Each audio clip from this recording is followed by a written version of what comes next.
Praise lord, హల్లెలూయా.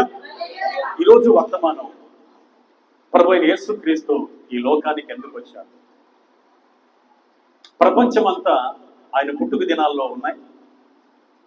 ప్రతి దేశం, ప్రతి రాష్ట్రం, ప్రతి జిల్లా, ప్రతి గ్రామం, ప్రపంచమంతా ఆయన పుట్టుక దినాలను ఈ రోజుల్లో జ్ఞాపకం చేసుకుంటూ ఉంటారు. అసలు ఎందుకు ఈ లోకానికి వచ్చి ఒక మానవుడిగా పుట్టాల్సి వచ్చింది ఆయన అని అంటే చాలా విషయాలు మనం చూడబోతున్నాం. దానికి ముందుగా ఆయన ఎలాంటి వాడు? యేసుక్రీస్తు ప్రభు ఒక మానవుడిగా ఈ లోకానికి దరిద్రుడిగా, దీనుడిగా రాకమునుపు ఆయన ఎలాంటి వాడు అది తెలుసుకుందాం. ఆ తర్వాత ఆయన ఎందుకు వచ్చాడు ఈ లోకానికి అనేది తెలుసుకుందాం. దయచేసి యేసుక్రీస్తు ప్రభుల వారు ఈ లోకానికి మానవుడిగా రాకమునుపు ఆయన ఏ స్థాయిలో ఉన్నాడో మనం చూద్దాం. యెషయా గ్రంథం 6వ అధ్యాయం 2వ వాక్యం 3వ వాక్యం చదువుకుందాం. యెషయా గ్రంథం 6వ అధ్యాయము, దయచేసి బైబిల్ అన్న వారు చూడండి. 6వ అధ్యాయము 2వ వాక్యం 3వ వాక్యం చదువుకుందాం. ఆయనకు పైగా శరాపులు నిలిచి ఉండేవి, ఒక్కొక్కరికి 6 రెక్కలు ఉండెను.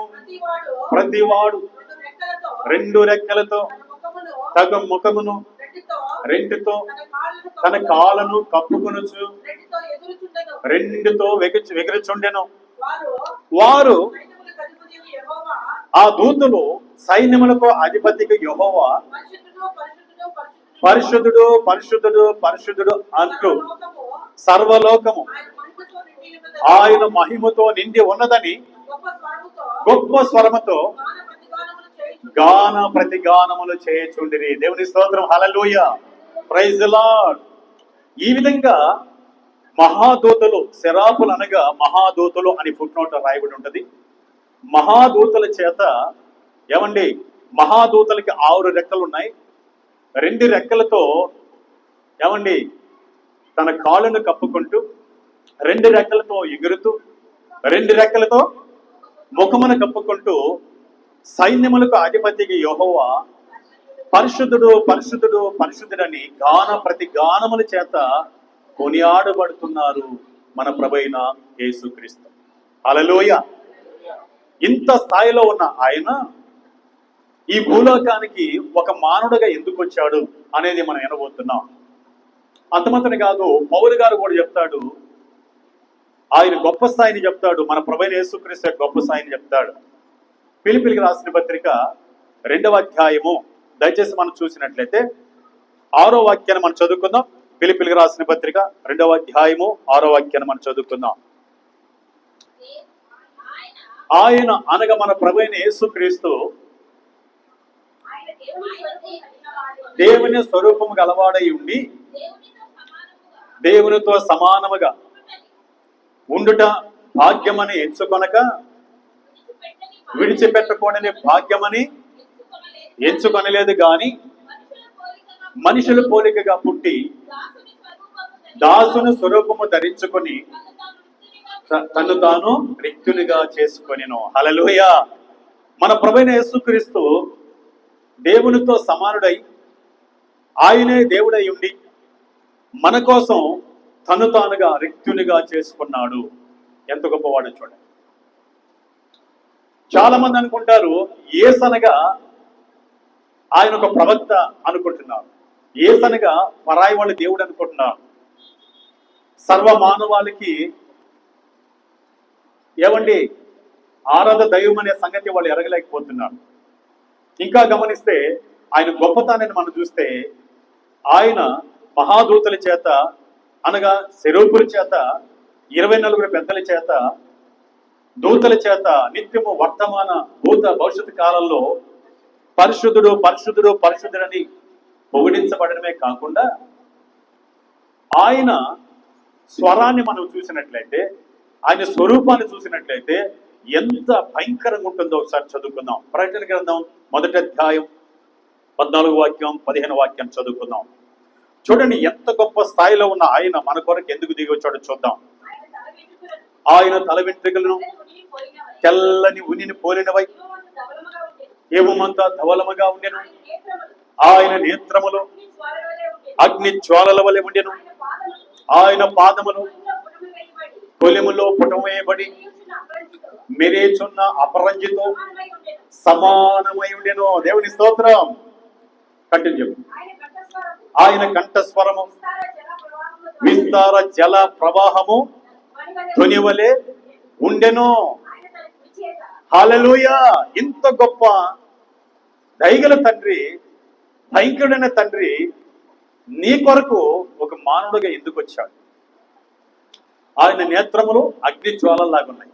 ఆయన పాదములు అపరంజి పాదములు కలిగి ఉన్నాయి, అనగా కొలిములో పుటమేయబడిన అపరంజును కలిగి ఉన్నాయి. ఆయన కంఠస్వరం విస్తార జల ప్రవాహము లాంటి ధ్వనివలే ఉన్నది. ఇంత గొప్ప తండ్రి, ఇంత భయంకర స్వరూపం కలిగిన ఆయన మహాదూతల చేత, శరూపుల చేత, అలాగే 24 పెద్దల చేత, దూతల చేత, కోట్లాను కోట్ల దేవదూతల చేత కొనియాడుకుంటున్న ఆయన ఈ లోకానికి మానవుడిగా ఎందుకు వచ్చాడు? మన ప్రభువైన యేసుక్రీస్తు ఎందుకు వచ్చాడంటే, ఇప్పుడు మనం చదువుకోవడానికి ముందుకొద్దాం. 5 పాయింట్లు మనం చూడబోతున్నాం. ఎందుకు వచ్చాడో 5 విషయాలు మనం చూడబోతున్నాం. నంబర్ 1, ఇంత గొప్ప స్థాయిలో ఉన్న ఆయన ఎందుకు ఈ లోకానికి వచ్చాడు అని అంటే, పాపులను రక్షించడానికి. నంబర్ 1 ఎందుకు వచ్చాడండి? పాపులను రక్షించడానికి. ఎవరు పాపులు అనంటే, ఆదామవ్వల ద్వారా సంతానం అనబడిన ప్రతి ఒక్కరు కూడా పాపులై ఉన్నారు. ఆదామవ్వలు మొట్టమొదటిగా దేవుని మాటను ధిక్కరించి వారు పాపం చేశారు కనుకనే వారు పాపులయ్యారు. వారికి ఉద్భవించిన మనందరం కూడా పాపులమైనాం. పాపం నుంచి చేతో మరణం, అనగా నరకం. నరకం నుంచి ఆయన సృష్టించుకున్న ప్రజలు తప్పించాలని ఆయన మానవుడిగా ఈ లోకానికి దిగి వచ్చాడు. ఎందుకు వచ్చాడంటే, ఆయన పాపులైన మనల్ని రక్షించడానికి. మొట్టమొదటిగా మనం చూసినట్లయితే, ఎందుకు యేసుక్రీస్తు ప్రభు వచ్చాడంటే, పాపులను రక్షించడానికి అని గాబ్రియల్ దేవదూత చెప్తుంది. గాబ్రియల్ దేవదూత చెప్తుంది. ఏమని చెప్తుందంటే, ఆమె ఒక కుమారుని కనును, ఆయనే తన ప్రజలను వారి పాపం నుండి ఆయన విడిపించును లేదా రక్షించును. చదువు మాటలు మత్తయి సువార్త 1వ అధ్యాయము 21వ వాక్యం చదువుకుందాం. ఆమె ఒక కుమారుని కనును, తన ప్రజలను వారి పాపముల నుండి ఆయనే రక్షించును గనుక ఆయనకు యేసు అనే పేరు పెట్టుదవనెను. హల్లెలూయా. మొట్టమొదటిగా పాపను రక్షించడానికి యేసుక్రీస్తు ప్రభు ఈ లోకానికి వచ్చాడు అని చెప్పిన వారు ఎవరో తెలుసా? గాబ్రియల్ దేవదూత. యేసుక్రీస్తు ప్రభు ఎందుకోసం వచ్చాడని దేవదూతలు చెప్తున్నారు.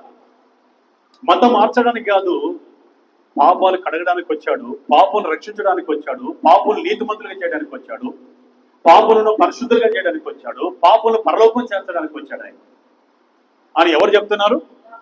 గాబ్రియల్ దేవదూత చెప్తుంది. అంత మాత్రం కాదు, ఆయన ఈ లోకానికి వచ్చిన తర్వాత, మానవుడిగా పుట్టిన తర్వాత, ఆయన సశరీరుడై ఈ లోకంలో సేవ చేస్తున్న సందర్భాల్లో ఆయన కూడా, అనగా మన ప్రభువైన యేసుక్రీస్తు కూడా, నేను పాపుల కోసం వచ్చాను, పాపులు రక్షించడానికి వచ్చాను ఆయన కూడా చెప్పాడు. చూద్దాం. మత్తయి సువార్త 9వ అధ్యాయం 13వ వాక్యం లేదా 12వ వాక్యం 13వ వాక్యం చదువుకుందాం. మత్తయి సువార్త 9వ అధ్యాయం 12వ వాక్యం 13వ వాక్యం చదువుకుందాం.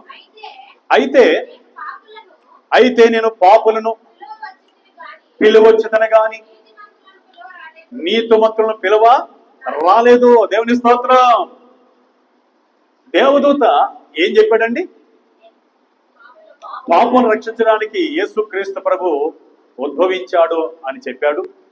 యేసు ప్రభు ఈ భూలోకానికి మానవుడిగా వచ్చిన తర్వాత, ఆయన సేవ ప్రారంభించిన తర్వాత 30 సంవత్సరం, ఆ 30 సంవత్సరం నుంచి ఆయన సేవ కొనసాగిస్తున్న సందర్భాల్లో ఆయన కూడా అంటాడు. ఏమన్నాడు ఆయన? మత్తయి సువార్త 9:12-13లో, అయితే నేను పాపులను పిలవచ్చి తిని గాని నీతిమంతులను పిలువరాలేదు. ఎందుకోసం వచ్చాడండి ఆయన? ఈ లోకానికి మతం స్థాపించడానికి రాలేదు, ఈ లోకంలో రాజ్యాన్ని స్థాపించడానికి రాలేదు. పాపులు ఏమండి చనిపోయినట్లయితే ఆరిన అగ్నిగుణానికి వెళ్ళిపోతారు. అది ఒక్కరోజు కాదు, 2 రోజులు కాదు, యుగ యుగములో అగ్ని ఆరదు, పురుగు చావదు, ఆత్మ చావదు. అలాంటి భయంకరమైన స్థితిలో ఉన్న మానవుడి కోసం దేవదేవుడు మహాదూతల చేత కొనియాడబడుతున్న దేవుడు, దేవుడితో సమానంగా ఉన్న దేవుడు, ఏమండి విస్తార జల ప్రవాహం లాంటి కంఠస్వరం కలిగిన వాడు, అగ్ని నేత్రములు కలిగిన వాడు, అపరంజి పాదములు కలిగిన వాడు మన కోసం మానవుడికి ఎందుకోసం వచ్చాడంట? పాపులను రక్షించడం కోసం వచ్చాడు ఆయన. నీతిమంతులను రక్షించడానికి రాలా. ఏమన్నాడు ఆయన? పాపులను రక్షించడానికి నేను ఈ లోకమునకు వచ్చి తిని. హల్లెలూయా. ఇకపోతే మొట్టమొదటి మనం చూసాం, గాబ్రియేలు దేవదూత పాపులను రక్షించడానికి యేసు ప్రభు వచ్చాడు అని చెప్పాడు. ఆ తర్వాత యేసుక్రీస్తు ప్రభు ఆ మాట పలుకుతున్నాడు, పాపుల కోసం వచ్చానని, పాపులను రక్షించడం కోసం వచ్చానని. ఇకపోతే మూడోదిగా మనం చూసినట్టయితే బాప్తిసం ఇచ్చి యోహాను కూడా అంటున్నాడు. ఏమంటున్నాడు తెలుసా? ఇదిగో లోక పాపమును మోసుకొని పోవు దేవుని గొర్రె పిల్ల అని యేసు ప్రభువుని చూపించి చెప్తున్నాడు. యోహాను సువార్త 1వ అధ్యాయము 29వ వాక్యాన్ని మనం చదువుకుందాం. యోహాను సువార్త 1వ అధ్యాయము 29వ వాక్యాన్ని చదువుదాం సహోదరి సోదరా. మరునాడు యోహాను యేసు తన యొద్దకు రాగా చూచి, ఇదిగో లోక పాపమును మోసుకొని పోవు దేవుని గొర్రె పిల్ల. హల్లెలూయా. యోహాను కూడా సాక్ష్యం ఇస్తున్నాడు. బాప్తిసం ఇచ్చి యోహాను సాక్ష్యం ఇస్తున్నాడు. లోక పాపాలన్నీ మోసుకొని కల్వరి కొండ మీదకి వెళ్ళి పాప పరిహార బలిగా చేయబడి ఆయన మరణించి సమాధి చేయబడి తిరిగి లేచి మానవుని యొక్క పాపానికి పరిహారం చెల్లించి మానవుడికి రావలసిన నరకమైన శిక్షను తప్పించడానికి వచ్చిన దేవుని యొక్క గొర్రె పిల్ల అని యోహాను భక్తుడు సాక్ష్యం ఇస్తున్నాడు. కనుక యేసుక్రీస్తు ప్రభు ఈ లోకానికి ఎందుకు వచ్చాడండి? పాపులను రక్షించడానికి వచ్చాడు. ఇక కొత్త నిబంధనలో మరొక వ్యక్తిని చూద్దాం. ఆయన అపోస్తలుడైన పౌలు గారు కూడా అంటున్నాడు. ఎందుకోసం వచ్చాడు యేసుక్రీస్తు ప్రభు చెప్తున్నాడు. 1 తిమోతి రాసిన పత్రిక 1వ అధ్యాయము 15వ వాక్యాన్ని మనం చదివినట్లయితే ఇక్కడ పౌలు గారు కూడా చెప్తున్నాడు, పాపను రక్షించడానికి యేసు ప్రభు వచ్చాడని చెప్తున్నాడు. చదువుదాం మాటలు. పాపను రక్షించుటకు క్రీస్తు యేసు లోకమునకు వచ్చునని. చాలు, ఇక్కడికి ఆగుదాం. ఎందుకోసం వచ్చాడు ఆ సంగతి మనం వింటున్నాం. హల్లెలూయా. ఎవరు చెప్తున్నారు ఈ మాట? అపోస్తలుడైన పౌలు గారు చెప్తున్నాడు, పాపను రక్షించుటకు క్రీస్తు యేసు ఈ లోకానికి వచ్చెను. హల్లెలూయా. ఏమండి చెప్పండి, అపోస్తలుడైన పౌలు గారు ఏం చెప్పాడు? మతం స్థాపించడానికి వచ్చాడు అన్నాడా? లేదా ఈ లోకంలో ఒక రాజ్యాన్ని కట్టడానికి వచ్చాడు చెప్తున్నాడా? పౌలు గారు అంటున్నాడు, క్రీస్తు యేసు పాపులను రక్షించడానికి లోకానికి వచ్చాడు. హల్లెలూయా. నేను అంటున్నాను, ఒక పాపిని రక్షించడానికి ఈ లోకంలో ఏ మానవుడైనా వస్తాడా? పాపిని అసహించుకుంటారు, పాపం చేసేవాడిని దూరంగా పెడతారు, పాపం చేసేవాడికి ఎవరు సహాయం చేయరు, పాపం చేసేవాడిని హత్తుకోరు, పాపం చేసేవాడిని దగ్గరికి తీసుకోరు, పాపం చేసేవాడిని ఎంత మాత్రం ఇంట చేర్చుకోరు. ఏ పాపమైనా చేయని అలాంటి వారిని ఇంట చేర్చుకోరు, కౌగిలించుకోరు, ప్రేమించరు, అభిమానించరు, గౌరవించరు. త్రాగుడనే పాపం చేస్తున్నాడు, వ్యభిచారం అనే పాపం చేస్తున్నాడు, జూదం అనే పాపం చేస్తున్నాడు ఈ లోకంలో. అలాంటి వారిని ఎవరు దగ్గరికి వెళ్ళి వారి కొరకు ప్రాణం పెట్టేవాళ్ళు లేరు, వారిని ప్రేమించేవాళ్ళు లేరు. అయితే మన ప్రభువైన యేసుక్రీస్తు మన కోసం విడిచిపెట్టకూడని భాగ్యమును, అనగా దేవునితో సమానం ఉండే భాగ్యమును, మహాదూతల చేత కొనియాడబడుతున్న భాగ్యమును, విస్తార జల ప్రవాహం లాంటి కంఠస్వరం కలిగిన ఆయన, కొలిములో పుట్టవేయబడిన అపరంజములు పాదములు కలిగిన ఆయన, తెల్లని ఉనిని పోలిన తలను కలిగిన ఆయన, సూర్యుని కంటే ముఖం తేజస్సుగా ప్రకాశించే ఆయన మన కొరకు, మన కుటుంబాల కోసం, పాపులైన మనల్ని పాపం నుంచి జీతమనే నరకం నుంచి తప్పించడానికి ఆయన మానవుడికి లోకానికి అవతరించాడు. అంత గొప్ప భాగ్యాన్ని విడిచిపెట్టి వచ్చాడు. నేను రక్షించడానికి, పాప్యమైన నేను విడిపించడానికి ఏ మానవుడైనా రాగలడా? ఒకవేళ వస్తే వాళ్ళలో పరిశుద్ధత లేదు, వాళ్ళలో నీతి లేదు, వాళ్ళలో యథార్థత లేదు. అట్టివారి ప్రాణత్యాగం మనల్ని విమోచించలేదు, మోక్షం చేర్చలేదు, పరలోకాన్ని ఇవ్వలేదు. మన ప్రభువైన యేసుక్రీస్తు పరిశుద్ధుడు కాబట్టి, పావనమూర్తి కాబట్టి, అందుకే దేవదూతలు ఏమన్నారు? పరిశుద్ధుడు పరిశుద్ధుడు పరిశుద్ధుడు అని ప్రతి గానములతో నిత్యము కొనియాడుతున్న ఆ దేవుడు మాత్రమే మన పాపాలు క్షమించడానికి అర్హుడు. ఆయనే మన ప్రభువైన యేసుక్రీస్తు. హల్లెలూయా. కనుక నెంబర్ 1 మనం చూసాం, ఎందుకు ఆయన లోకానికి మానవుడిగా దిగి వచ్చాడు యేసు అని అంటే, పాపులైన మనను రక్షించడానికి వచ్చాడు. ఒకడు అంటున్నాడు, ఎవరు పాపులండి? ఎవరు చేశారు పాపం? ఎవరు చేసే పాపం అంటున్నాడు సువార్త చెప్తుంటే. నీ కళ్ళు మూసుకోపోయినాయి, నువ్వు ఉదయం లేచి మొదలుకొని పడుకునేంత వరకు జోదం ఆడుతావు, త్రాగుతావు, వ్యభిచారం చేస్తావు, అక్రమంగా అన్యాయంగా ప్రవర్తిస్తావు. అదే కదా పాపం. అది నువ్వు గ్రహించలేక ఎవరు పాపులండి స్వార్థ చెప్తున్నప్పుడు మాట్లాడుతుండే ఒకనొక వ్యక్తి. నువ్వు చనిపోయిన తర్వాత తెలుస్తుంది నువ్వు చేసిన పాపాన్ని బట్టి నిత్య నరకం అనే అగ్నిగుండం అనుభవిస్తావు. అప్పుడు కేకలేస్తావు. దయచేసి సహోదరి సోదరా, యేసు ప్రభు ఎందుకోసం వచ్చాడంట? పాపను రక్షించడానికి కోసం వచ్చాడు. నెంబర్ 1. నెంబర్ 2 చూద్దాం, ఎందుకోసం వచ్చాడు చూద్దాం. నెంబర్ 2, అపవాది క్రియలను లయపరచడానికి వచ్చాడు. అపవాది క్రియలను లయపరచడానికి వచ్చాడు. సాతాను క్రియలను లయం చేయడానికి వచ్చాడు. వాడి క్రియలన్నీ నాశనం చేయడానికి వచ్చాడు, అంతం చేయడానికి వచ్చాడు. దయచేసి చదువుకుందాం. 1 యోహాను రాసిన పత్రిక 3వ అధ్యాయం 8వ వాక్యాన్ని మనం చదువుకున్నాం. 1 యోహాను రాసిన పత్రిక 3వ అధ్యాయము 8వ వాక్యాన్ని మనం చదువుకున్నాం. అపవాది మొదటి నుండి పాపము చేస్తున్నాడు గనుక పాపము చేయవాడు అపవాది సంబంధి, అపవాది యొక్క క్రియలను లయపరచుటకే దేవుని కుమారుడు ప్రత్యక్షమాయను. హల్లెలూయా. మన ప్రభువైన యేసుక్రీస్తు ఎందుకోసం వచ్చాడంట? అపవాది ఎప్పుడు అబద్ధికుడు, అబద్ధాలకు జనకుడు, వాడు మోసం చేసేవాడు తన ప్రజలను, దేవుని ప్రజలను, తన సృష్టిని. అందుకే వాడి యొక్క ప్రయత్నాలను, వాడి ఆలోచనలను, వాడి క్రియలను లయము చేయడానికి మన ప్రభువైన యేసుక్రీస్తు లోకానికి వచ్చాడు. మతం స్థాపించడానికి కాదు, ఈ దేశం నుంచి మరొక దేశానికి తీసుకెళ్ళడానికి కదా ఆయన వచ్చింది. అపవాది క్రియలు లయపరచడానికి.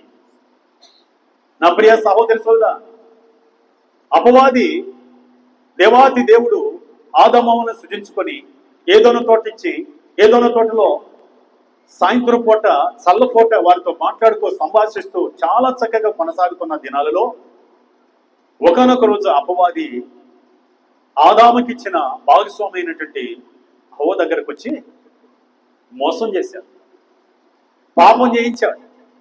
పాపం చేయించిన దాన్ని బట్టి వారికి, దేవునికి వారికి దూరం ఏర్పడింది. అంత మాత్రమే కాదు, నరకం వచ్చింది. ఆ నరకం నుంచి తప్పించడానికి ఆ రోజే ఆయన మాట్లాడే ఈ మాట, అపవాది క్రియలు లయపరచడానికి నేను వచ్చాను అని. అదే కలవరి శిలువలో ఆయన చేశాడు. ఒకసారి చూద్దాం. ఆదికాండం 3వ అధ్యాయం 15వ వాక్యం మనం చదివినట్లయితే, ఆ రోజే ఆ మాట చెప్పాడు, అపవాది క్రియలు లయపరుస్తానని. ఆ మాటను మనం చదువుకుందాం. ఆదికాండం 3వ అధ్యాయము 15వ వాక్యం చదువుకుందాం. మరియు నీకును స్త్రీకిని నీ సంతానములకు ఆమె సంతానములకు వైరము కలిగజేసేదను, అది నిన్ను తల మీద కొట్టను, నీవు దానిని మడి మీద కొట్టెదవని చెప్పాను. ఇక్కడ మనం గమనించాల్సిన విషయం ఏంటంటే, అది నిన్ను తల మీద కొట్టును అనే ఇక్కడ ఫుట్ నోట్లు ఏముందో చూడండి. ఆయన నిన్ను ఎక్కడ కొట్టును అనగా మన ప్రభువైన యేసుక్రీస్తు సాతాను యొక్క క్రియలను లయపరచడానికి తల మీద కొట్టును. వారి క్రియలు లయపరచును, ఆయన లయపరచును. ఎక్కడ లయపరిచాడో తెలుసా? ఆయన మానవుడిగా ఈ లోకానికి అవతరించి ఆయన కలువరి శిలువలో 3 మేకుల చేత కొట్టబడి అవమానపరచబడి ఆయన మరణించి సమాధి చేయబడి తిరిగి లేచాడు కనుక సాతానును అపవాదిని అనగా సాతానును మరణములను మరణాన్ని విరిచి తిరిగి లేచాడు. అపవాది క్రియలను ఆయన ఏం చేశాడు? లయం చేశాడు. ఆయన పునరుద్ధరణ లేయడమే అపవాది క్రియలను లయపరచడము, లయం చేయడం. దయచేసి సహోదరి సోదరా, దానికి సంబంధించిన మాట మనం చూస్తే హెబ్రీయులకు రాసిన పత్రిక 2వ అధ్యాయము 14వ వాక్యం మనం చదువుకుందాం. హెబ్రీయులకు రాసిన పత్రిక 2వ అధ్యాయము 14వ వాక్యం మనం చదువుకుందాం. ఇదిగో కాబట్టి ఆ పిల్లలు రక్త మాంసములు గలవారైనందున ఆ ప్రకారమే. చూడండి, సాతానుడి యొక్క బలము నుంచి, వాడి క్రియల నుంచి విడిపించడానికి ఆయన ఎలా వచ్చాడో చక్కగా వివరిస్తున్నాడు. ఆ ప్రకారమే మరణము యొక్క బలము గలవారిని అనగా అపవాదిని మరణము ద్వారా నశింపజేయటకును. హల్లెలూయా! యేసుక్రీస్తు ప్రభువు అపవాది క్రియలను లయము ఎలా చేస్తాడంటే ఈయన మరణించి తిరిగి లేచుడు ద్వారా వాడి క్రియలను లయం చేయడానికి ఆయన లోకానికి వచ్చాడు. మరొకసారి ఆ మాట మనం చక్కగా చదువుకుందాం.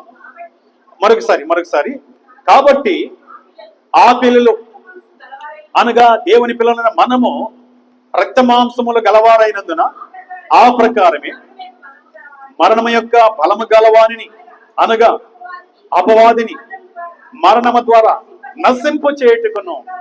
ఏమండి, యేసుక్రీస్తు ప్రభు యొక్క మరణము ద్వారా అపవాదిని నశింపు చేయుటకును, వాడి క్రియలు నశింపు చేయుటకును జీవిత కాలమంతయు మరణ భయము చేత దాస్యమునకు లోబడిన వారిని విడిపించుటకును ఆయన కూడా రక్త మాంసములలో పాలివాడాయను. దేవుని స్తోత్రం. హల్లెలూయా! అర్థమవుతుందా? రక్త మాంసములుగా పాలివాడు ఎందుకయ్యాడు? ఆయన మరణము ద్వారా అపవాది క్రియలను లయము చేయడానికి. హల్లెలూయా! ఒకవేళ ఆయన మరణించకపోతే అపవాది క్రియలు లయము కావు. ఇక్కడ 15వ వచనం 2వ లైన్ చదివితే బాగా స్పష్టంగా అర్థమవుతుంది. చదవండి అయినా. అపవాదిని మరణము ద్వారా నశింపు చేయుటకును. యేసుక్రీస్తు ప్రభు మరణము ద్వారా అపవాదిని ఏం చేశాడు? నశింపు చేశాడు. వాడికి కోరలన్నీ ఇరిచేశాడు దేవుడు. ఇప్పుడు వాడు కోరలేని పాము వంటి వాడు ఏం చేయలేడు, బెదిరిస్తాడంతే. మనల్ని బెదిరిస్తాడు. ఆయన లైన్ చేసేసాడు. ఏమండి, కోరలేని పాము కరుస్తుంది కానీ విషం లేదు. మన ప్రభువైన యేసుక్రీస్తు మరణ పునరుత్థానము ద్వారా వాడి క్రియలను ఏం చేశాడు? వాడి కోరలను ఏం చేశాడు? లైన్ చేశాడు. ఇందుకు ఆయన వచ్చింది. దేవుని స్తోత్రం. హల్లెలూయా! 1 యోహాను రాసిన పత్రిక 3:8 ఏం చెప్పాడు ఆయన? అపవాది క్రియలను లయపరచుటకు దేవుని కుమారుడు ప్రత్యక్షమాయను. దేవుని స్తోత్రం. నువ్వు భయపడాల్సిన అవసరం లే. సహోదరి సోదర, రక్త మాంసములతో ఏమండి ఉన్న నీవు నేను మన ప్రభువైన యేసుక్రీస్తు రక్త మాంసములతో వచ్చి ఆయన మరణించి తిరిగి లేచుడు ద్వారా అపవాది క్రియలను లయం చేశాడు. ఇక వాడు ఏమి మనల్ని చేయలేదు. హల్లెలూయా! వాడు కోరలేని కుక్క, అపవాది కోరలేని కుక్క ఉన్నాడు, కోరలేని పాము ఉన్నాడు. వాడు గద్దిస్తాడు, బెదిరిస్తాడు, అంతేగాని వాడేం చేయలేడు.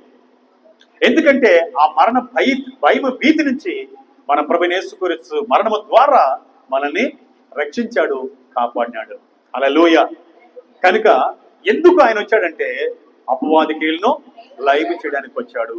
ఇకపోతే మూడవదిగా మనం చూద్దాం, ఎందుకు మన ప్రభువైన యేసుక్రీస్తు ఈ లోకానికి వచ్చాడంటే లూకాసు వార్త 19వ అధ్యాయం 10వ వాక్యం చదువుకుందాం. లూకాసు వార్త 19వ అధ్యాయం 10వ వాక్యం చదువుకుందాం. నశించిన దానిని వెతకి రక్షించుటకు మనుష్య కుమారుడు వచ్చినని ఆయనతో చెప్పాను. హల్లెలూయా! చెప్పండి నా సహోదరి సోదరా, ఎందుకు మన ప్రభువైన యేసుక్రీస్తు వచ్చాడు? నశించిన దాన్ని వెతకి రక్షించడానికి వచ్చాడు. ఇక్కడ సందర్భం ఏంటంటే, ఎరుకు అనే పట్టణం ఉంది. ఆ పట్టణంలో ఒక బిల్ కలెక్టర్ ఉన్నాడు. ఆయన పేరు జక్కయ్య. ఈ బిల్ కలెక్టర్ గారు పన్నులు వసూలు చేస్తున్నాడు. మామూలుగా కాదు, న్యాయంగా కాదు. అన్యాయముగా చేస్తున్నాడు. అన్యాయం చేసి చేసి ఆ వ్యక్తి నశించి నరకానికి వెళ్ళిపోతాడు. మన ప్రభువైన యేసుక్రీస్తు ఎరుక అనగా శపించబడిన పట్టణం. ఆ పట్టణంలో ఉన్న ఆ వ్యక్తిని రక్షించడానికి ఆయన మార్గాన్ని వచ్చాడు. ఆ మార్గాన్ని ఎప్పుడు వచ్చాడో, యేసుక్రీస్తు ప్రభు వచ్చాడు ఈ ప్రాంతానికి అని అనేక మంది కిక్కిరిసిన ప్రజలు చెప్పుకుంటుండగా, యేసు ప్రభుని చూడాలని ఆ బిల్ కలెక్టర్కి, అన్యాయస్తుడికి ప్రేరణ వచ్చింది, ఆశ వచ్చింది. అప్పుడు ఆయన యేసు ప్రభుని చూడడానికి ప్రయత్నం చేశాడు. జన సమూహం ఎక్కువగా ఉండగా ఆ బిల్ కలెక్టర్ పొట్టివాడైనందున ఆ ప్రజల మధ్యలో యేసును చూడలేకపోయాడు. ఆయనకు ఒక ఆలోచన వచ్చింది. ఏమనంటే, యేసు క్రీస్తు ప్రభుల వారు ఈ మార్గాన్నే వస్తాడు గనుక నేను ముందుగా వెళ్ళి అక్కడుండే మేడి చెట్టు ఎక్కుదాం అనుకున్నాడు. నేను మేడి చెట్టు ఎక్కుంటే సరాసరి ఆయన ఈ మార్గాన్ని వచ్చేటప్పుడు నేను ఆయన చూడొచ్చు అనుకున్నాడు. అలా అనుకొని ఆయన ముందుకెళ్ళి మేడి చెట్టు ఎక్కి కూర్చున్నాడు. యేసుక్రీస్తు ప్రభు నశించిపోతున్న వారిని వెతికి రక్షించడానికి వచ్చాడు కాబట్టి ఆయన ప్రయాణం చేస్తూ సరాసరి జక్కయ్య అనే వ్యక్తి ఏ చెట్టు మీద ఉన్నాడో ఆ చెట్టు దగ్గరికి వెళ్ళి ఆయన వైపు చూసి, జక్కయ్య త్వరగా దిగము, నేడు నీ ఇంట ఉండవలసి ఉన్నది అని చెప్పాడు. ఏమండి, అన్యాయస్తున్న జక్కయ్య పేరు యేసు ప్రభుకి ఇంతకుముందు తెలుసా అంటే ఆయనకి తెలుసు. ఎందుకంటే ఆయన సర్వ సృష్టికర్త, ఆయన ఆది సంభూతుడు, ఆయనకి సర్వం ఎరిగి ఉన్నాడు, ఆయనకి తెలియదు ఏది లేదు. ఎందుకంటే అతను చేసే అన్యాయాన్ని బట్టి, మోసాన్ని బట్టి ఒకరోజు ఏమైపోతాడు, నశించిపోతాడు. యేసు ప్రభు ఎందుకోసం వచ్చాడంటే 3వ పాయింట్లో నశించిపోతున్న వాడిని వెతికి రక్షించడానికి వచ్చాడు. ఈరోజు మనము కూడా ఆ జక్కయ్య లాంటి ఏదో మోసంలో ఉన్నాం, ఏదో అన్యాయంలో ఉన్నాం, ఏదో పాపంలో ఉన్నాం. ఒకవేళ యేసుక్రీస్తు ప్రభే ఈ లోకానికి రాకపోయి ఉంటే, మనల్ని ఎన్నుకోకపోయి ఉంటే, మనం పిలవకపోయి ఉంటే మనం కూడా ఎప్పుడో నశించిపోయి ఉండేవాళ్ళం. అర్థమవుతుందా? ఆయన నశించిపోతాను మనం రక్షించడానికి వచ్చాడు. ఈ సమయంలో జక్కయ్య దగ్గరికి వెళ్ళాడు. నశించిపోతాడని గుర్తిరిగిన ఆయన వెంటనే దిగిరా అని చెప్పాడు. వెంటనే దిగొచ్చేశాడు. దిగొచ్చిన వెంటనే యేసయ్య అంటాడు, నేడు నీ ఇంట ఉండవలసి ఉన్నది అన్నాడు. వెంటనే యేసుక్రీస్తు ప్రభుని సంతోషముతో జక్కయ్య గారు, బిల్ కలెక్టర్ గారు ఇంట్లో చేర్చుకున్నాడు. చేర్చుకున్న వెంటనే యేసు ప్రభు కూర్చున్న వెంటనే ఆ ఇంట్లోకి వెళ్ళి జక్కయ్య నిలబడి ఏమని మాట్లాడుతున్నాడంటే, ఏమండి, నశించిపోతున్న ఆయన, అన్యాయంగా సంపాదిస్తూ నశించిపోతున్న ఆయన యేసు ప్రభుని ఎప్పుడైతే చేసుకున్నాడో ఆయన ఏం మాట్లాడుతున్నాడో ఒకసారి చూద్దాం. లూకా సువార్త 19వ అధ్యాయం 8వ వాక్యాన్ని చదువుకుందాం. జక్కయ్య నిలవబడి, ఇదిగో ప్రభువా, నా ఆస్తిలో సగము పేదలకు ఇచ్చుచున్నాను. నేను ఎవని యొద్దనైనను అన్యాయముగా దేనినైనా తీసుకొని ఎడల 4 వంతులు మరలా చెల్లింతునని ప్రభువుతో చెప్పాను. దేవుని స్తోత్రం. ఎవరి దగ్గర అయితే నేను అన్యాయంగా తీసుకున్నానో తిరిగి వాళ్ళకి ఇచ్చేస్తాను, 4 గంటలకు ఇచ్చేస్తాను, నా ఆస్తిని సగం అమ్మి పేదలకు ఇచ్చేస్తాను అంటూ మాట్లాడుతుండగా మన ప్రభువైన యేసుక్రీస్తు వెంటనే ఒక మాట్లాడుతున్నాడు. చూద్దాం మాటలు. అందుకు యేసు, ఇతడును అబ్రహాము కుమారుడే, ఎందుకనగా నేడు ఇంటికి రక్షణ వచ్చి ఉన్నది. హల్లెలూయా. ఏమొచ్చేసిందండి? ఎవరికండి? జక్కయ్యకి రక్షణ వచ్చింది. ఎందుకు వచ్చాడు యేసయ్య? ఏంటి ఆ రక్షణ? ఏంటి ఆ రక్షణ అంటే, ఆయన చేసిన పాపానికి పాప క్షమాపణ కలిగింది, నరకం తప్పించబడింది, మోక్షం దొరికింది. అదే రక్షణ. హల్లెలూయా. అందుకే కింద ఏమో రాయబడిందో కంటిన్యూ చేద్దామా? ఎందుకనగా నేడు ఇంటికి రక్షణ వచ్చి ఉన్నది, నశించిన దాన్ని వెతికి రక్షించుటకు మనిషి కుమారుడు వచ్చినని అతనితో చెప్పను. ఎవరితో చెప్పాడండి? జక్కయ్యతో చెప్పాడు. హల్లెలూయా. అయ్యా, నువ్వు నశించిపోతున్నావు, అన్యాయంగా సంపాదించావు, అక్రమంగా సంపాదించావు, పేదవారి దగ్గర, ధనికుల దగ్గర దోచుకొని సంపాదించావు.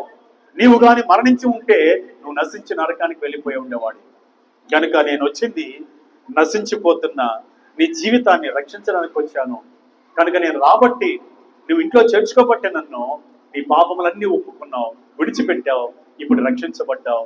నశించిన దాన్ని వెతికి రక్షించడానికి నేను వచ్చేతిని. హల్లెలూయా. ఎందుకోసం వచ్చాడండి? ప్రజల్ని పాడు చేయడానికి వచ్చాడా? ప్రజలకి మత విభేదాలు పెట్టడానికి వచ్చాడా? లోకంలో అల్లుకొలలో పెట్టడానికి వచ్చాడా? చెప్పండి. లోకంలో గొడవలు పెట్టడానికి వచ్చాడా మన ప్రభువైన యేసుక్రీస్తు? యేసుక్రీస్తు ప్రభు ఆయన ఎందుకోసం వచ్చాడంటే పాపముల చేత అపరాధముల చేత నశించిపోయే మనల్ని రక్షించడానికి వచ్చాడు. అది జక్కైన చూస్తున్నాం, మన జీవితాల్లో మనం చూస్తున్నాం. వాక్యం వింటున్నా నీ జీవితంలో కూడా చూస్తున్నావు సహోదరి సోదరుడా. దేవుని స్తోత్రం. హల్లెలూయా. అంత గొప్ప స్థాయిలో ఉన్న ఆయన ఈ లోకానికి వచ్చి, మట్టి లోకంలోకి వచ్చి రాజ్యాన్ని స్థాపించడానికి రాలేదు, మనుషులు దోచుకోవడానికి రాలేదు. మనుషులు పాపం చేసి నరకానికి వెళ్ళిపోవడం ఆయనకి ఇష్టం లేక ప్రజలందరినీ మోక్షం చేర్చుటకు, నిత్య ఆనంద రాజ్యం ఇచ్చుటకు ఆయన మానవుడిగా దిగి వచ్చాడు కానీ మతం మార్చడానికి రాలేదు. నశించిపోతున్న వారిని రక్షించడానికి వచ్చాడు కానీ మతం మార్చడానికి రాలేదు. దేవుని స్తోత్రం. హల్లెలూయా. హల్లెలూయా. చెప్పండి, ఎందుకోసం వచ్చాడు మన ప్రభువైన యేసుక్రీస్తు? నెంబర్ 1, పాపులను రక్షించడానికి వచ్చాడు. నెంబర్ 2, అపవాది క్రియలను లయపరచడానికి వచ్చాడు. నెంబర్ 3, నశించిన దానిని వెతకి రక్షించడానికి ఆయన వచ్చాడు. ఇకపోతే 4గా చూద్దాం, ఎందుకోసం వచ్చాడు చూద్దాం. ఆయన ఈ భూమి మీద మనకు సమాధానం ఇవ్వడానికి వచ్చాడు. హల్లెలూయా. సమాధానం ఉండదండి. ఆదమముల ద్వారా వచ్చిన పాపం వల్ల లోకములో ఉన్న ప్రతి మనిషికి సమాధానం ఉండదు. సమాధానాన్ని బతుకుతూ ఉంటారు. ఆస్తి ఉంటుంది, సంపద ఉంటుంది, అందం ఉంటుంది, ఉద్యోగం ఉంటుంది, చక్కటి పిల్లలు ఉంటారు, మంచి ఇల్లు ఉంటుంది, మంచి వాహనాలు ఉంటాయి. అన్నీ ఉన్నా ఏముండదు? సమాధానం ఉండదు. ఎందుకోసం వచ్చాడు ఆయన? సమాధానం ఇవ్వడానికి వచ్చాడు. హల్లెలూయా. లూకాసు వార్త 2వ అధ్యాయం 14వ వాక్యం చదువుకుందాం. దేవదూతలు ఈ మాటలు మాట్లాడుతున్నారు చూడు. సర్వోన్నతమైన స్థలములలో దేవునికి మహిమయు, ఆయనకి ఇష్టలైన మనుషులకు భూమి మీద సమాధానము కలుగును గాక. హల్లెలూయా. యేసుక్రీస్తు ప్రభుల వారు ఆయన పుట్టి ఉంటుండగా, ఏమండి, బెత్లెహేములో పుట్టి ఉంటుండగా దేవదూతలు వచ్చి మాట్లాడుతున్న మాటలివి. సర్వోన్నతమైన స్థలములలో దేవునికి మహిమయు, ఆయనకి ఇష్టమైన మనుషులకు భూమి మీద సమాధానం కలుగును గాక. హల్లెలూయా. ఇంకో మాట చెప్పనా, ఆయన ఈ భూలోకానికి రాకమునుపు ఆయన సమాధానకర్త అయి ఉన్నాడు. యెషయా ప్రవక్త ద్వారా మనం చూసినట్లయితే యెషయా ప్రవక్త ఇలా మాట్లాడుతున్నాడు. యెషయా గ్రంథం చదువుతాం, 9వ అధ్యాయం 6వ వాక్యం మనం చదివినట్లయితే, ఏలనగా మనకు ఒక శిశువు పుట్టెను, మనకు కుమారుడు అనుగ్రహింపబడెను, ఆయన భుజం మీద రాజ్యభారమును, ఆశ్చర్యకరుడు, ఆలోచనకర్త, బలవంతుడైన దేవుడు, నిత్యుడగ తండ్రి, సమాధానకర్తయగు అధిపతి అని ఆయనకు పేరు పెట్టబడెను. హల్లెలూయా. ఎందుకోసం వచ్చాడు ఆయన? కుటుంబంలో సమాధానం లేని వారికి సమాధానం ఇవ్వడానికి వచ్చాడు. వ్యక్తిగత జీవితంలో నీకే సమాధానం లేకపోతే సమాధానం ఇవ్వడానికి వచ్చాడు ఆయన. ఏమండి, ఇతరులతో సమాధానం లేకపోతే సమాధాన పరచడానికి వచ్చాడు ఆయన. విభేదాలు చేయడానికి రాలేదు. అంతమాత్రమే కాదు, తండ్రితో కుమారుడు సమాధానం కలిగజేయడానికి వచ్చాడు. పరమ తండ్రితో సమాధానం కలిగజేయడానికి ఆయన ఈ లోకానికి వచ్చాడు. ఆదమవులు ఏమండి, పాపం చేసిన దాన్ని బట్టి తండ్రితో సమాధానం లేకుండా వారు దూరం అయిపోయారు. ఏదైనా తోటలో వారు ఎప్పుడు పాపం చేశారో వారు చెట్టు చాటుకు వెళ్ళిపోయారు. చెట్ల చాటుకెళ్ళి అంజురుపో కచ్చడిలను ఆకులను కట్టుకొని వారు దిగంబరలై ఉండగా వారు గ్రహించి ఆకులను కట్టుకొని చెట్టు చాటున్నారు. సమాధానం లేదు. మన ప్రభువైన యేసుక్రీస్తు ఎందుకోసం వచ్చాడు తెలుసా? సమాధానం ఇవ్వడానికి వచ్చాడు. ఆదములతో వచ్చిన సంతానం మనకు దేవునికి సమాధానం లేదు. తండ్రితో సమాధానపరచడానికి ప్రభువైన యేసుక్రీస్తు లోకానికి వచ్చాడు. అంత మాత్రం కాదు, వ్యక్తిగత జీవితంలో సమాధానం ఇవ్వడానికి వచ్చాడు. నీ కుటుంబంలో సమాధానం ఇవ్వడానికి వచ్చాడు. ఇరుగు పొరుగు వారితో సమాధానంగా బ్రతకడానికి వచ్చాడు ఆయన. హల్లెలూయా. హల్లెలూయా. మనం చదివినట్లయితే రోమపత్రిక 5వ అధ్యాయం 1వ వాక్యం మనం చదువుకుందాం. రోమపత్రిక 5వ అధ్యాయం 1వ వాక్యం చదువుకుందాం. బైబిల్ చూడండి. కాబట్టి విశ్వాస మూలమున మనము నీతిమంతులుగా తీర్చబడి మన ప్రభువైన యేసుక్రీస్తు ద్వారా దేవునితో సమాధానం కలిగి ఉందము. హల్లెలూయా. యేసుక్రీస్తు ప్రభు ఈ లోకానికి రాకపోతే తండ్రి అయిన దేవుడితో మనం సమాధానము కలిగి ఉండలేం. ఉంటామండి? ఎవరు సమాధానపరిచారు తండ్రితో? మనకు మధ్యవర్తిగా మన ప్రభువైన యేసుక్రీస్తు వచ్చి ఏం చేశాడు? ఆయన సమాధానపరిచాడు. ఆదములోకి ఏమండి దేవునితో సమాధానం లేదు, కానీ యేసుక్రీస్తు ప్రభు ద్వారా తండ్రి అయిన దేవునితో మనకు సమాధానం ఏర్పడింది. వ్యక్తిగత సమాధానం ఏర్పడింది, కుటుంబాల సమాధానం ఏర్పడింది. ఈరోజు సమాధానం లేదా? సంతోషం లేదా? యేసుక్రీస్తు ప్రభు వచ్చింది సమాధానం ఇవ్వడానికి. ఏమండి, యేసు ప్రభు వచ్చింది సమాధానం ఇవ్వడానికి. నీవి సత్యాన్ని గ్రహిస్తే సమాధానం ఇస్తాడు ఆయన. హల్లెలూయా. ఆయనకు మొరపెడితే సమాధానం ఇస్తాడు. మన తలంపులకు సమాధానం ఇస్తాడు, మన హృదయానికి సమాధానం ఇస్తాడు. ఒకసారి మన మాటలు చూస్తే ఫిలిప్పీయులకు రాసిన పత్రిక 4వ అధ్యాయం 6వ వాక్యాన్ని మనం చదివితే అక్కడ రాయబడి ఉంది, ఆయనకు మొర్ర పెడతానంట మన తలంపులకు మన హృదయాలకి సమాధానం ఇస్తాడంట ఆయన. చదువుదాం. దేనిని గురించి చింతపడుకుడు గాని ప్రతి విషయంలోనూ ప్రార్థనా విజ్ఞాపముల చేత కృతజ్ఞతాపూర్వకముగా మీ విన్నపములు దేవునికి తెలియచేయండి.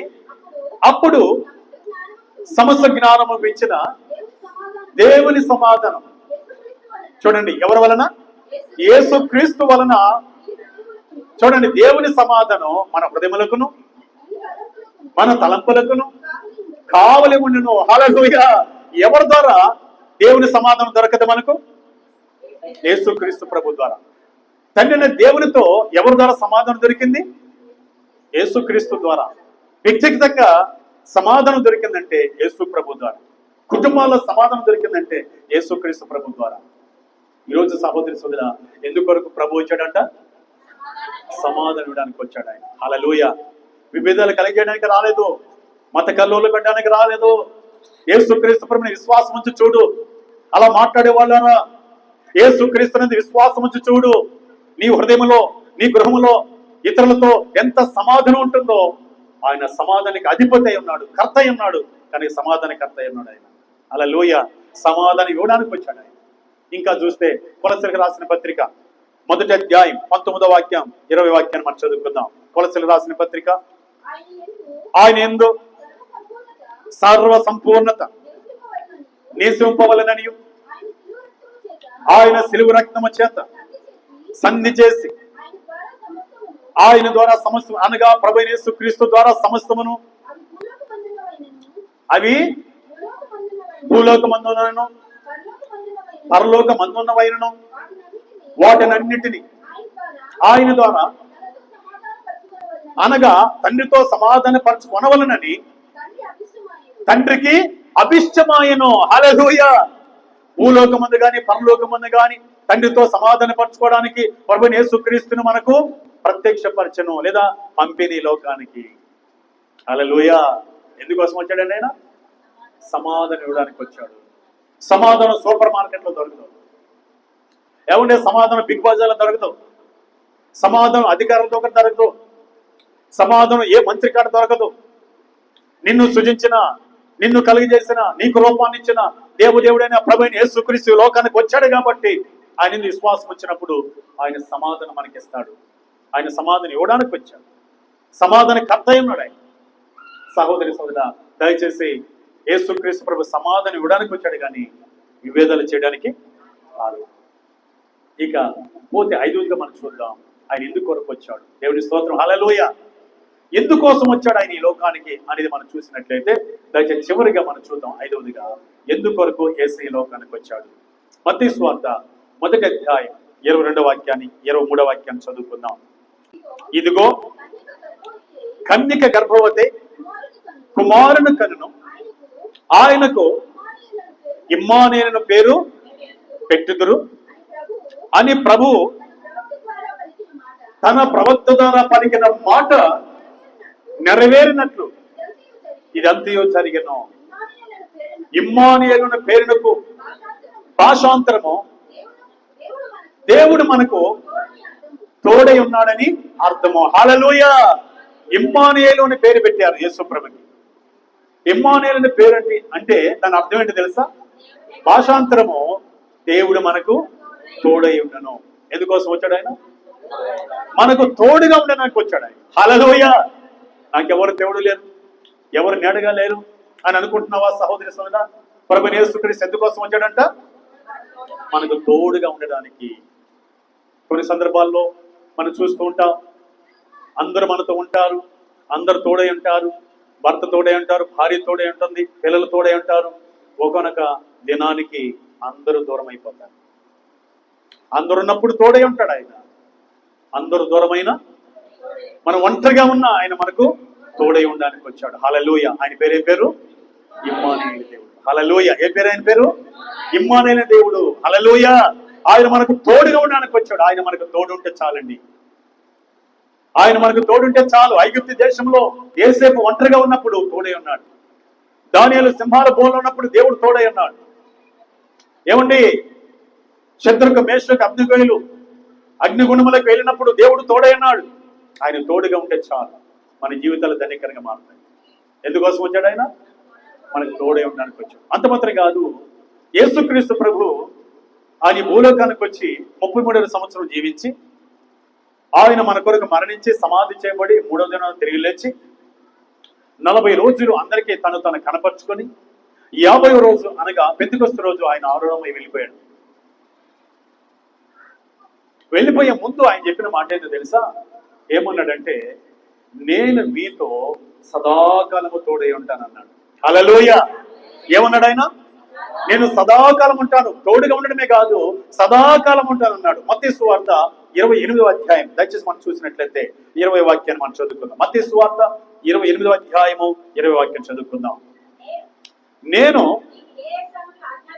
మీకు ఏ ఏ సంగతులు ఆజ్ఞాపించుతునో వాటన్నింటిని గైకొనవలనని వారికి బోధించుడి. ఇదిగో ఇదిగో నేను యుగ సమాప్తి వరకు సదాకాలం మీతో కూడా ఉన్నానని వారితో చెప్పాను. హల్లెలూయా. హల్లెలూయా. ఎందుకోసం వచ్చాడు ఆయన? సదాకాలం ఉండడానికి. హల్లెలూయా. కానీ ఎవరు నీకు తోడు లేకపోయినా ప్రభు ఆత్మరూపంలో మనకి ఎల్లప్పుడూ తోడుగా ఉంటాడు. ఎందుకోసం దిగి వచ్చాడు ఆయన? పాపులను రక్షించడానికి వచ్చాడు. నెంబర్ 1. నెంబర్ 2, అపవాదికి లైఫ్ చేయడానికి వచ్చాడు. నెంబర్ 3, నశించిన దానిని వెతికి రక్షించడానికి వచ్చాడు మన ప్రభువైన యేసుక్రీస్తు. నెంబర్ 4, సమాధానం ఇవ్వడానికి వచ్చాడు ఆయన. నెంబర్ 5, మనకు తోడుగా ఉండడానికి వచ్చాడు. ప్రియ సహోదరి సోదరుడా, మహాకాశంలో పట్టజాలిన ఆయన, మహాదూతల చేత కొనియాడబడుతున్న ఆయన, విస్తార జల ప్రవాహం లాంటి కంఠస్వరం కలిగిన ఆయన, కొలిములో వేయబడిన అపరంజి పాదములు కలిగిన ఆయన మనందరి కోసం ఈ లోకానికి ఎందుకు దిగి వచ్చాడు అనేది ఇంతవరకు మనం విన్నాం. పాపిగా ఉన్నావా? నీ పాపం జీవితాన్ని కడిగి వేసి పరిశుద్ధపరచడానికి వచ్చాడు. నెంబర్ 2, అపవాదికి లైఫ్ చేయడానికి వచ్చాడు. నశించిన దాన్ని వెతకి రక్షించడానికి వచ్చాడు ఆయన. సమాధానం ఇవ్వడానికి వచ్చాడు ఆయన. మనకు తోడుగా ఉండడానికి వచ్చాడు. ఈ లోకంలో ఎవరు నీకు తోడు లేకపోయినా ప్రభువైన యేసుక్రీస్తు తోడై ఉంటాడు. సదాకాలము తోడై ఉంటాడు. కనుక ఈ మాటలను హృదయంలో దాచుకొని, నా ప్రభువా, ఇంత గొప్ప స్థాయిలను ఉండి నా కొరకు ఈ రీతిగా ఈ గొప్ప కార్యాలు చేయడానికి దిగి వచ్చావా, నీకు స్తోత్రం అని చెప్పి జీవితకాలం అంతా కృతజ్ఞత కలిగి ఆయన ఆరాధిస్తూ ముందుకు పోదాం.